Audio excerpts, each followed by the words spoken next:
ব্রিটিশদের থেকে টাকা আদায় করে জেলের ভিতরেই সরস্বতী পুজো করেছিলেন নেতাজি। কি বিশ্বাস হচ্ছে না? এই ভীষণ অসম্ভব ঘটনাটি তিনি কিভাবে ঘটিয়েছিলেন শুনলে গায়ের লোম খাড়া দিয়ে উঠবে। সাল 1926, বার্মার মান্দালয় জেল। ব্রিটিশ সরকার তখন নেতাজিকে বন্দি করে রেখেছে। ব্রিটিশদের ভয় ছিল তিনি বাইরে থাকলে বিপ্লব ঘটিয়ে দেবেন।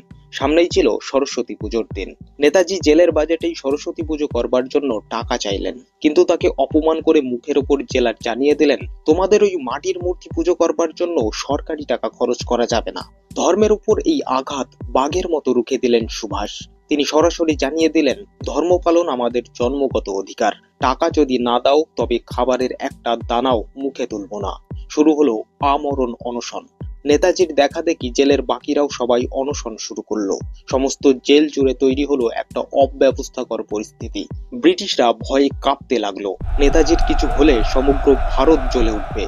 ব্রিটিশদের অহংকার টিকলো না। শেষ অবধি তারা পুজোর সমস্ত টাকা দিতে বাধ্য হলো। সেই বছর জেলের মধ্যেই ধুমধাম করে সরস্বতী পুজো অনুষ্ঠিত হলো।